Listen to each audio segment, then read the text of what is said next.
Welcome to Frequency Bone Summer Music Connection 14, the Living Overlay System. And this is video 3. And video 3 is going to deal with looking at how our habit life affects our whole system. And as you can see from what's been happening in the videos, what is looking at the habit life, even as we talk right now? Well, in me, it's the second overlay. Even though I've done this many times, you'll think it probably has been habitualized. But in actual fact, since I approach it in different angles, I can see different things that I haven't seen before. Therefore, it goes out of the habit life because I see more of its, maybe not its full entirety, but more of it, and therefore it changes my perception and has an influence on my habit life, which, as we talked about, which is very interesting, the automatic systems themselves are involuntary, right? You're not remembering to blink your eyelids or move your cells around into the right locations. The white blood cells go here, and now it's time for the red blood cells to act. You're not doing that.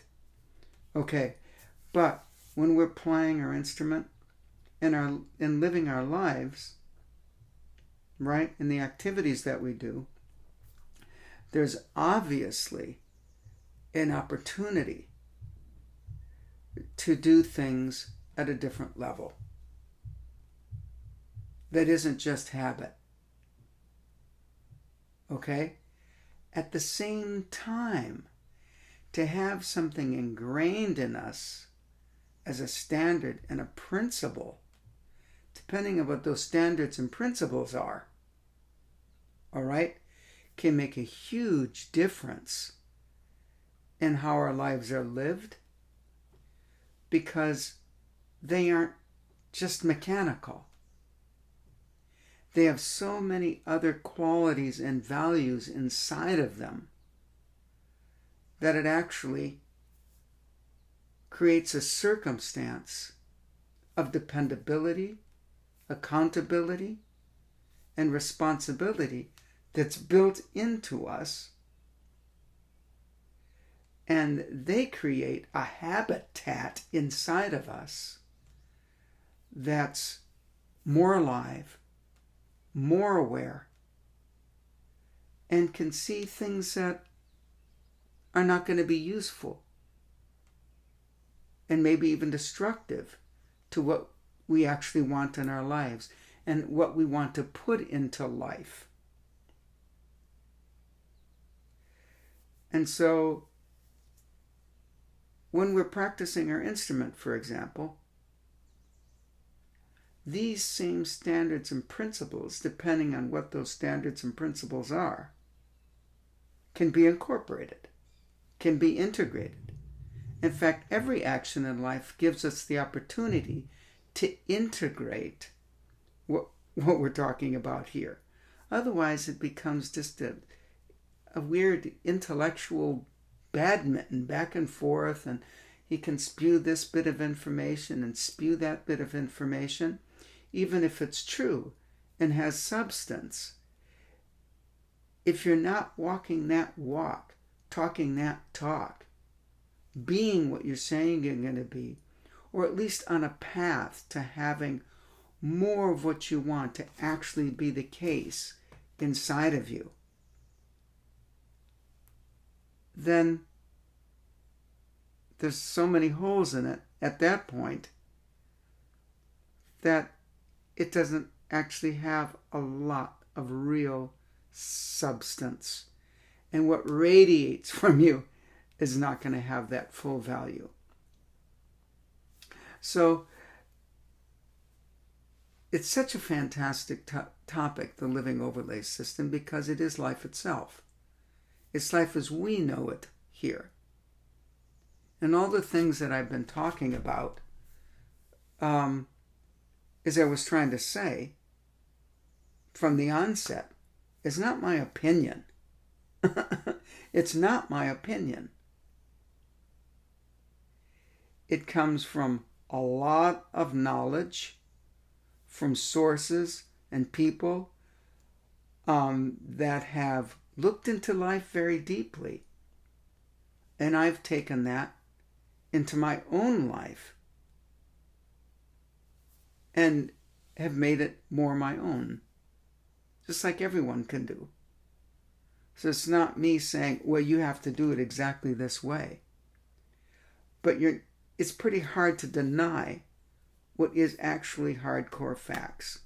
We need food, we need to process food, and we need to extract what we don't need. And that is part of our automatic system. But we can choose what we want to eat. All right?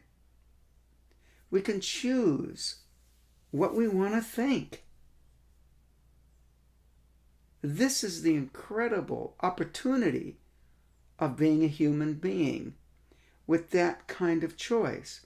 And I'm not saying other creatures on this planet, other animal life, don't have an aspect of choice, okay? Their choice is probably closer aligned to what they were actually designed to be. But in the human being, we can make choices that actually go against our health. They'll go against our well-being. That radiate things into the atmosphere that are not healthy, not only for our life, but other lives, other people, other plants, other animals, birds, fish, the elements. That should be very clear. So I meant this as a test run, because I set up my room a little bit differently. Whoops. There we go. But I like what's coming out right now, so I'm pretty sure I'm going to publish this. Well, I meant post this on YouTube. I think it's valuable. I think it's important. And it was part of what I was going to talk about, but it's coming out so well in terms of the flow of it that I think I'll post it and then post a video too for this week as well. I hope that in the midst of these videos, and for the people that can join me in a Zoom session, and not only that, for those that actually take it outside of the videos and outside of the Zoom sessions and actually observe their habit life, observe it in others, and not only people, animals, all right? And then see, wow, what am I choosing? I was told I have to move my slide like this. Does that work? What would prevent me from discovering and going on a journey and then coming back to, wow, what that person said, really does fit me. I can see their point. They thought about it a lot and it fits me.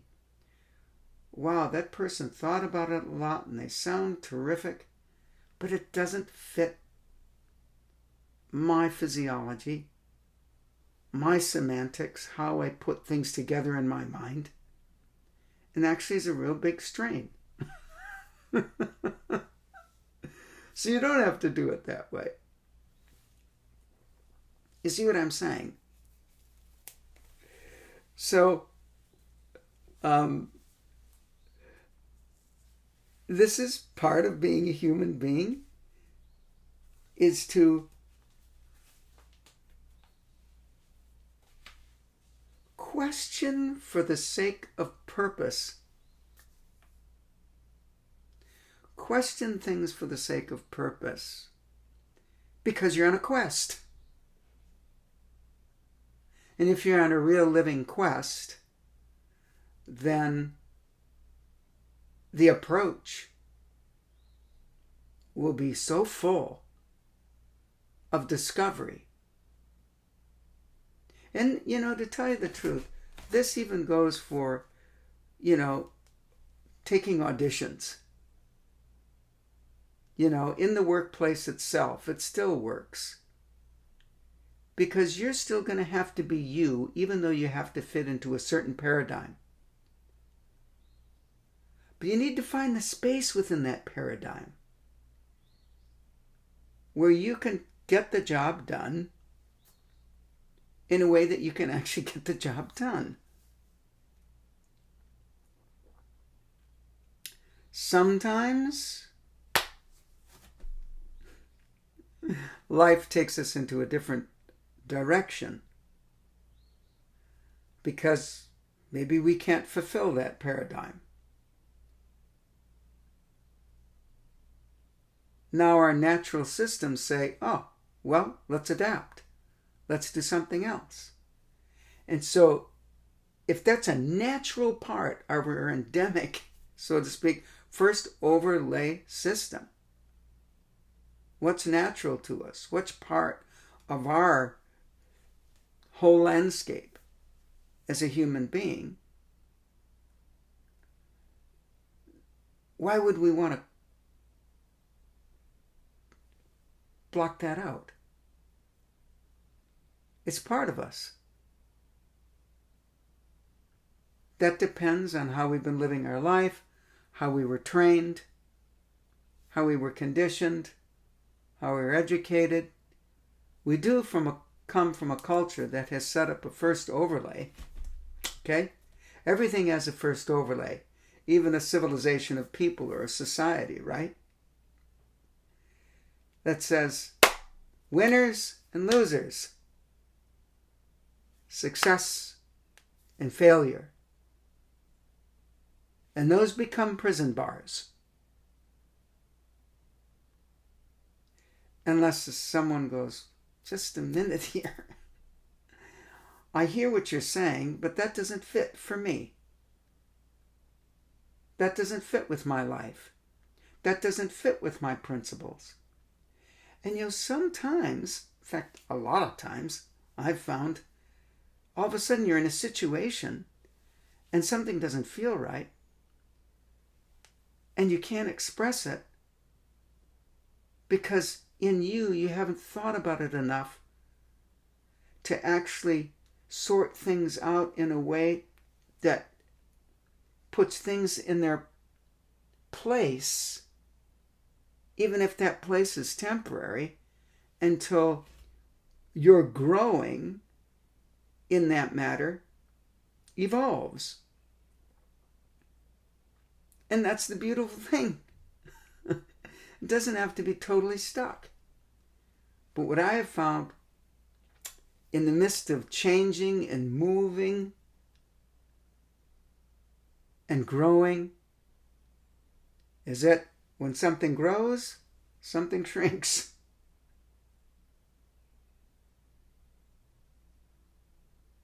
There's going to be effects.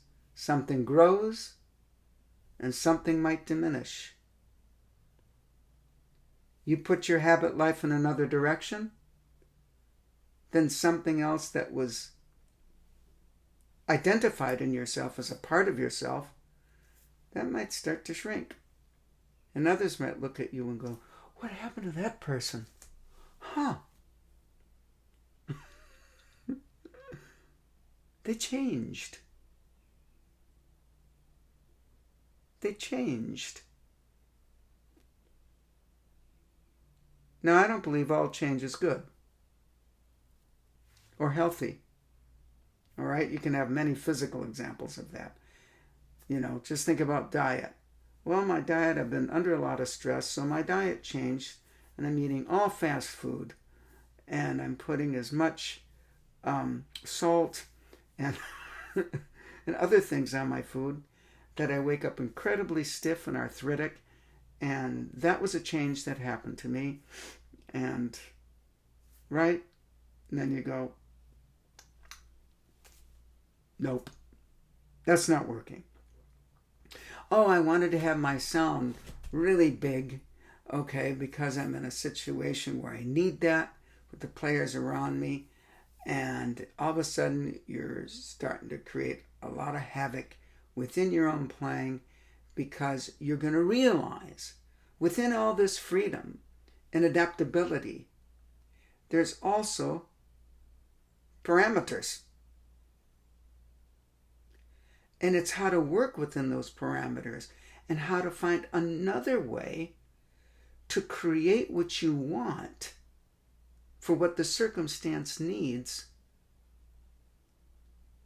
without thinking, well, it only has to be done. I have to now play a 1.5 G mouthpiece, and I've played a 5 G all my life. It's a big change, but it's not working. It's not working. So then you start to shrink back. And now there's so many people making terrific mouthpieces, and you can take off this and add a little of that and move this around and get a new bowl and get a cup that can go on different size, rims, or rims that go on different size cups. And I'm sure now you can even make a new shank, and everyone can customize everything. And in a way, that's fantastic. All right? So something can always change. Now, I've been through mouthpiece hell, all right, for a lot of different reasons. And trying to settle on something for the time being until it wants to change. But before you make up your mind, go, this isn't working. Sometimes it's clear right away. But other times you do have to give something a chance, right? So that is an engagement. That is something very tangible, I think, for a lot of people. Brass players and other instrumentalists are going to go through their own thing with reeds, and others with bows, and percussion with different. Oh, this new mallet came out. Oh, these new string players came out made out of fiberglass now, or carbon fiber, and they're getting great reviews on it. People say, oh, maybe that's better for travel, and the sound is great enough. And some people go, wow, that ain't wood. That doesn't sound like wood. And they need that to feel like they're really playing their instrument. Meanwhile, some brass players have to play a mouthpiece that's not metal because they get allergic reactions, really bad ones, with the metal on their lip. Right? Someone might say, well, get that gold plated, and it's still not good. And some people have to go to a plastic rim.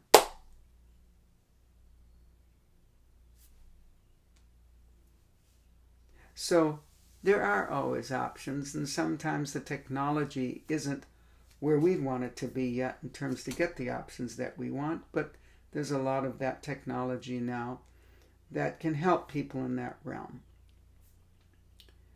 But there's other kinds of technology.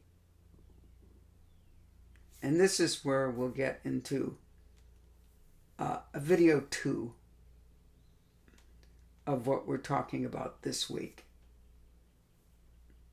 with the living overlay system. So I hope my new setup was okay. We'll see what possibilities there are. Oh, my Rocky shirt. Yeah. Reminds me of my dad. He used to box a lot. And I put it on sometimes when I'm really thinking of him. And, think of the spirit in that movie, Rocky. That keep goingness, that willingness in the midst of so much struggle. And think of all the movies that are made like that. Think of all the different parts of a person that get involved. You know, their habit life is challenged. Their belief system is challenged, which created a lot of their habits. And they have to find new ones. And they have to muster will. The will to keep going. And sometimes that feels like almost putting on everything manual. Turning it to all manual, and it feels like, wow, does anything automatically want to work? Well, of course it is. But sometimes it can get challenged in big ways. But having some knowledge about the living overlay system just might help. See you next time.